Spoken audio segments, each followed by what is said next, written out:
All right, welcome. Thank you for watching the video today about the basic maintenance on a Harley-Davidson motorcycle. And it's also a good spring riding checklist to make sure your bike is safe for the riding season. Just want to start out with, we'll be checking tires. It's what we're going over is the T-CLOCS inspection checklist. It's from the Motorcycle Safety Foundation. It's also used in the Riders Academy. It goes through each aspect of the motorcycle, each area of from tires to controls, lights, oils, chassis, and stands. Make sure everything's safe and ready so when you're on the road you don't have any problems. Starting, we'll go with tires. You want to check your tire pressure. You want to check your tire tread depth, and you're going to want to look at the sidewalls of your tires. Make sure there's no weather checks, weather cracks.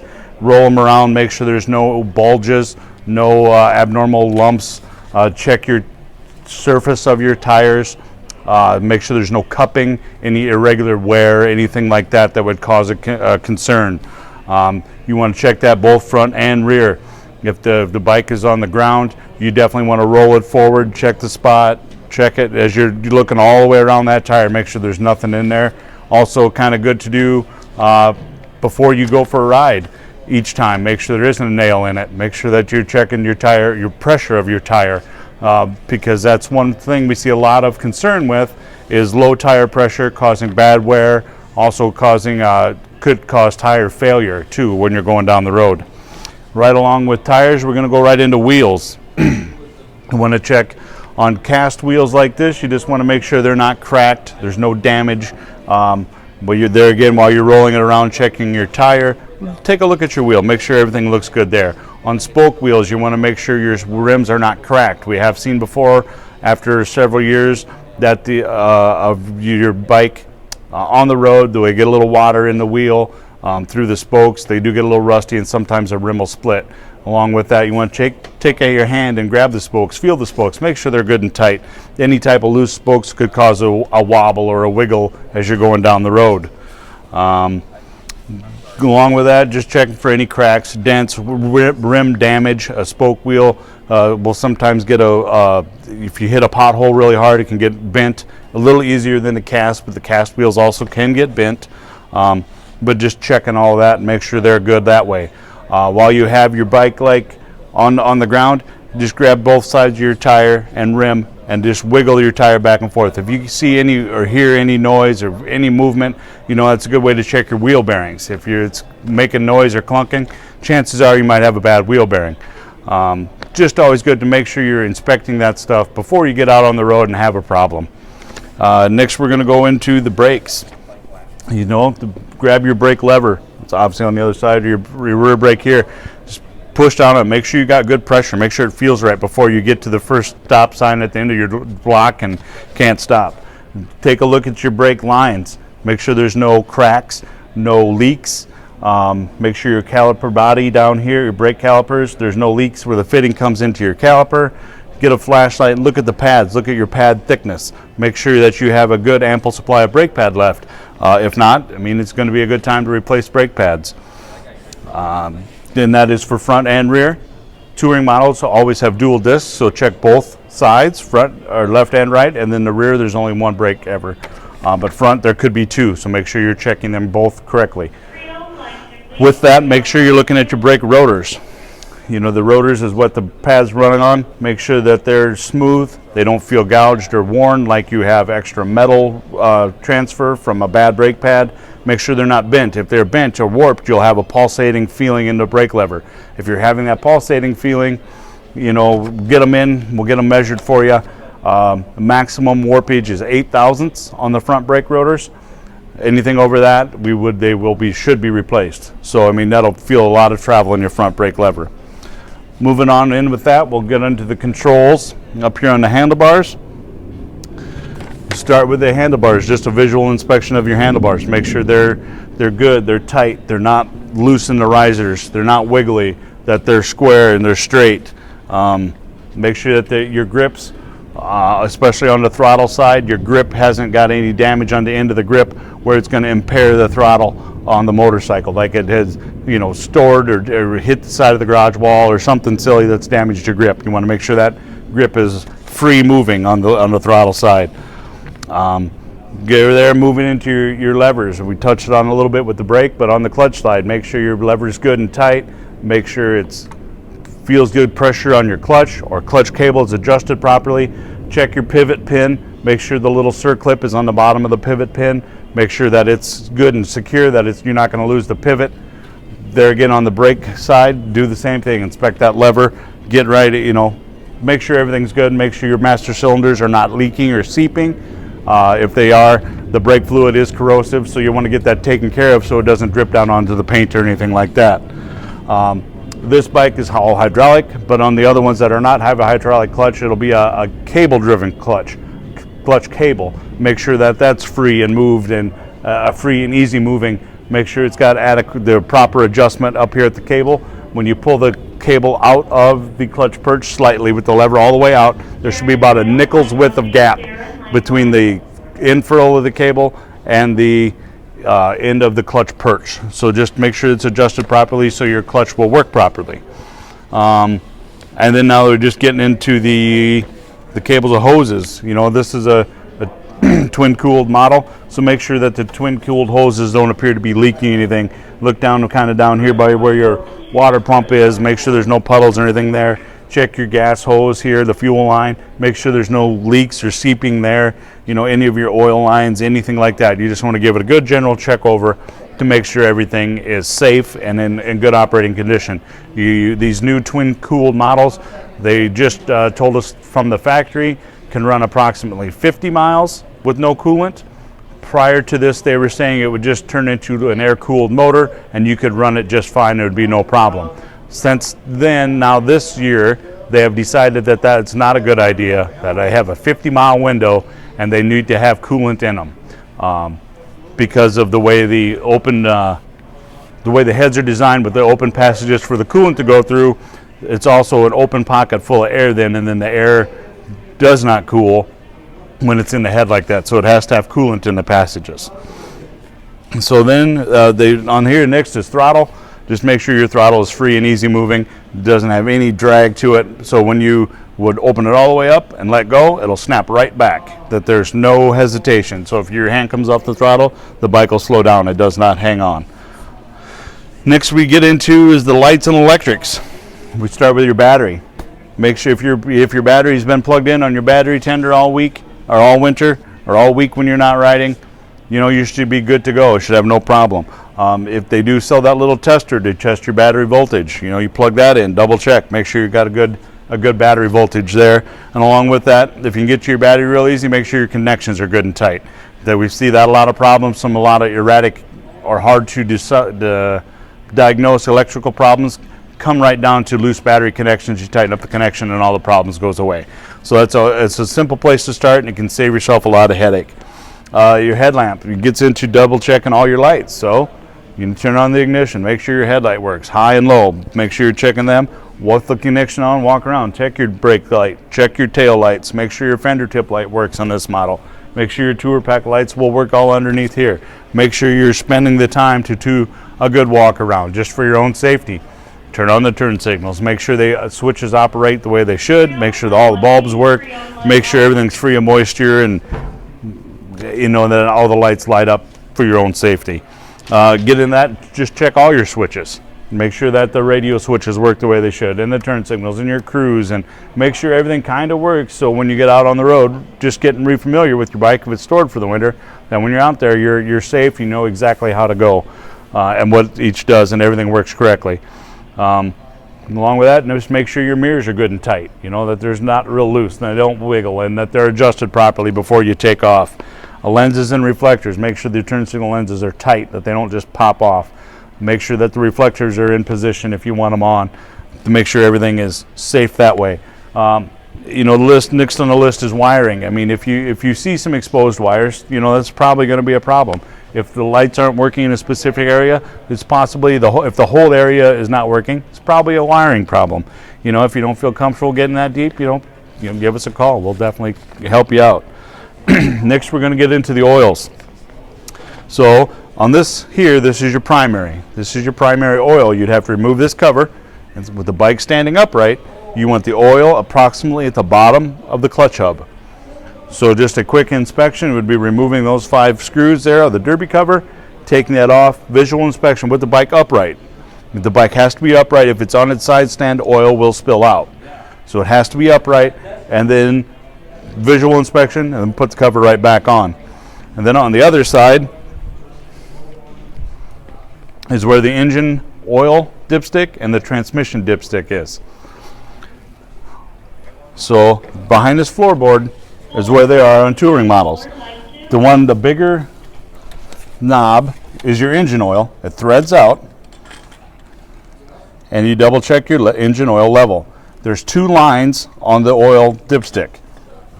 They're both to be checked hot. One is with the bike on the side stand, and one is the bike upright. So that way they make one dipstick for trikes or the other touring models.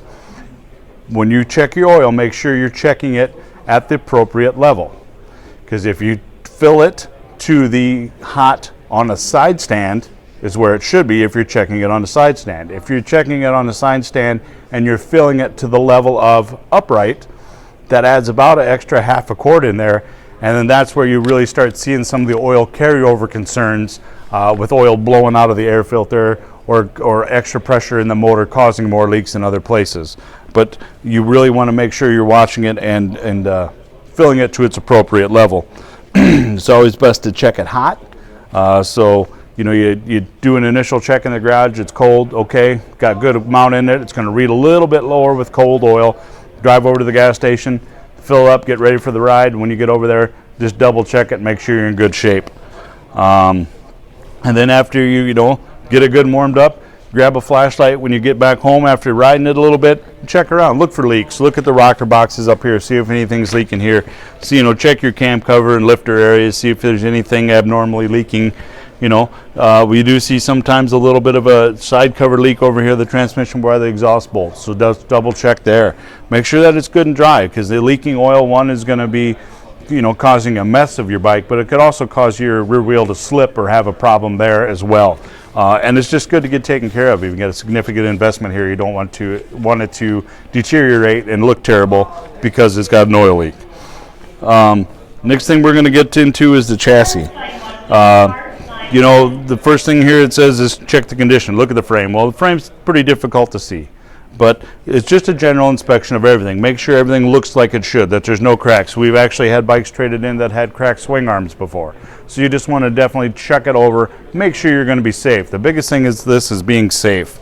In that frame section, they have the steering head bearings, which is your neck bearings. Double check there that when you're turning it, your front wheel from lock to lock, that there's no catches in it and it turns freely, and there's no weird catch, because if there's a catch kind of towards the center, then that means there's a bad neck bearing or possibly needs adjustment. If you go up and down and you can kind of hear that neck clunking a little bit, it needs adjustment. With that, getting into the suspension, when you're bouncing on the front end, and you just make sure that the fluid and it feels good, and the fluid slows the dampening down, that it's not clunking while you're pushing up and down. It's important. Get into your rear shocks. On these touring models, it's an air over system, so it's air over oil on the rear touring shocks, and not on every model, but on this one particularly. So it's an oil-filled shock. So when take it down, you pull this boot down, and just double check. Make sure this is clean, not leaking any oil, because if you start getting oil messed up down here, that means you got a leaky shock. That means it's not going to ride as nice. It's also on this side a particular hazard, because if it's leaking oil out of your shock, could be putting oil on your brake rotor, heating that up more, and with oil on your brake pads, you're obviously not going to stop very well. So you just kind of do a general inspection, and then make sure when you're done, pull that rubber boot back up and protect that bottom part of the shock. On the other side, it has the air fitting. This is where you would air up your rear suspension. On this particular model and most of the touring models, it's going to be right here on the left side of your bike. It looks like a regular tire valve or tire valve cover, and then you just pump it up with a hand pump. You cannot use compressed air like you would to fill your tires. If you use that on this valve, fitting for your suspension, you'll blow out the air suspension. You'll blow out the seals of the shock, and that is not a warrantable condition. It is if they leak naturally, but not if you overfill them and blow them out.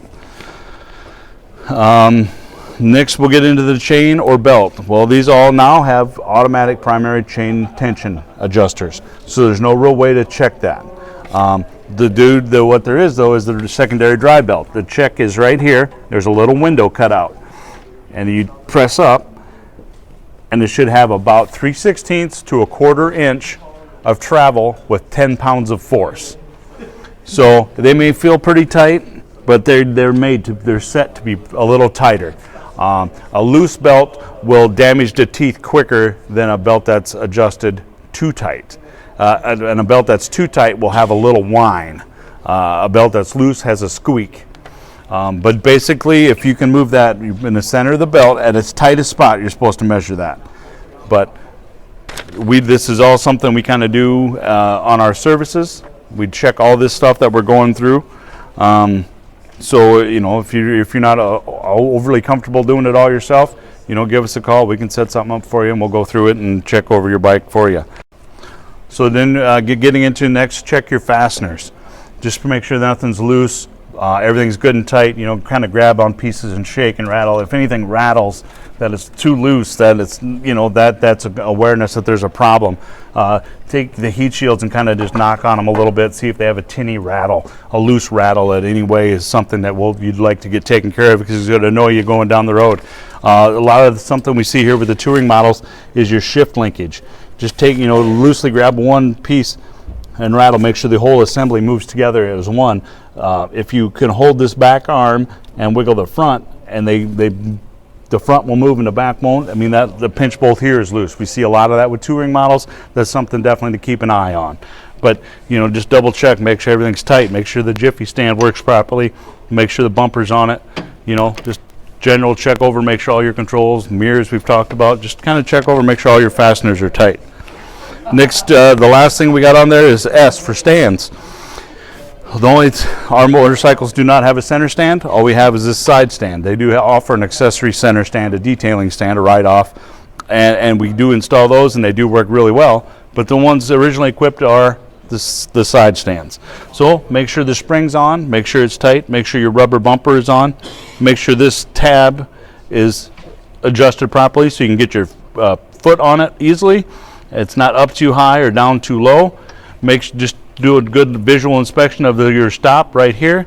Make sure it's coming to the stop and kind of fits in properly, nothing loose there, like it's not seating properly, because if the stand doesn't seat in there properly and it doesn't go into its groove to latch, your bike could roll off the side stand. So just make sure it's in good shape and everything goes well there. So that's kind of the brief overview of what we do here on one of those inspections. What we would, like I said, that's something we do with all our service and inspections. We do go through and double check all that stuff. What we do here, this is more than an oil change sheet. This is something that we do. This is a 1,000-mile checklist. There's 36 pieces that we do and go through everything. Just briefly, as we check over, this is pretty much what I just explained. But we would change the oils instead of just checking them. Check the electrical operation of all the equipment, lighting and controls, go through all that. Just like I said, you start at the front, just kind of work your way back through everything. Use that handout as a sheet that we, as a general guideline for you, and we can go from there.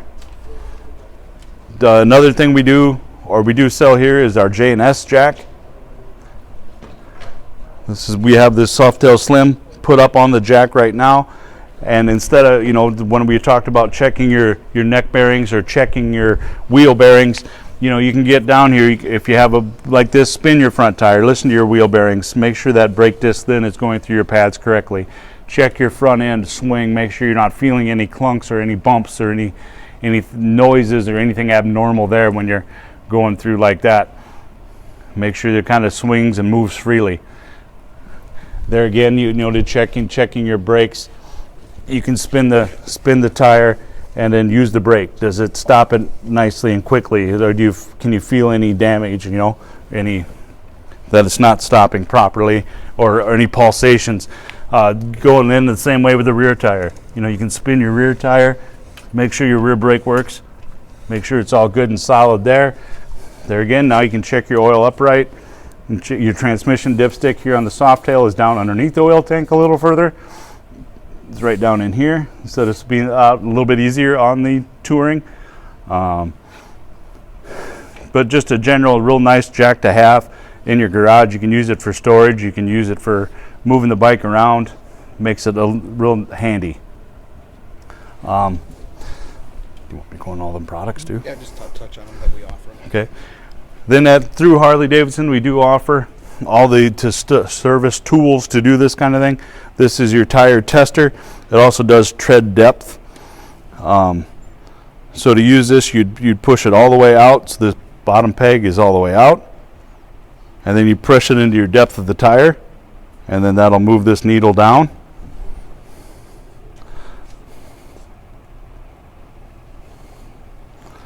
So this tire has about 5/30 seconds of wear, and you can see you get to 3 and it turns yellow, and then anything under 2 is red. So it kind of gives you a visual color warning too if your tires are getting to a dangerous point. Green is good, yellow is warning, and red is need to be changed immediately. We do offer those. Here's the little tender plug-in that tests your battery voltage, like when we were talking about checking your battery, make sure your connections are tight.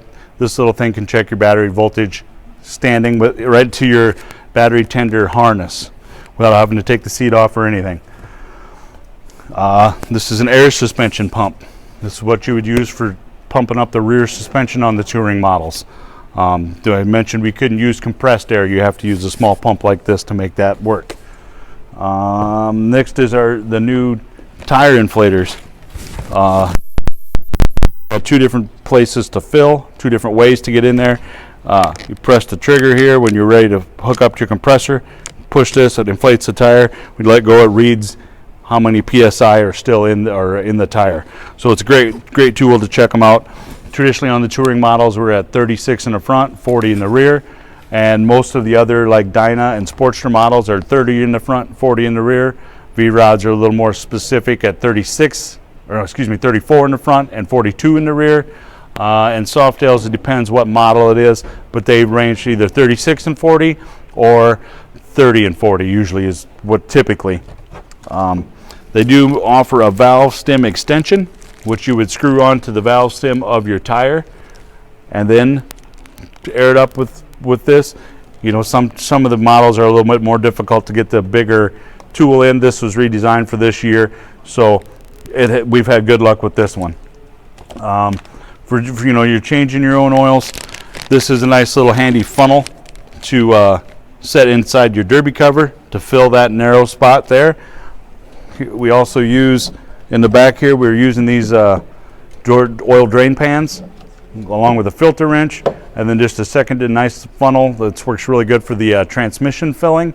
As you can remember on that soft tail, it was below the oil tank there. So you got a nice small funnel to get underneath there. It's really handy. Like I say, we do use those in the back, and they all work very well. This is a battery tender. When you're going to store your bike or have it sitting in for more than 2 weeks, we definitely remind you or recommend putting this on to keep it on the charger, to keep your battery charged up. It extends your battery life and will save you money in the long run. It's a $40 product, and I know a new Harley battery right now is about $150. So a good investment to extend your life. And with that, with your stands and you have them up in inspection, it's a good time to do all the cleaning. So we got good cleaning bits, good cleaning products, polish, clean your wheels, check everything off, make sure it's in good riding condition so when you're ready for the spring or you're ready for the road, ready for your vacation, you know you're going to be safe and you're going to have a great trip and the bike won't let you down.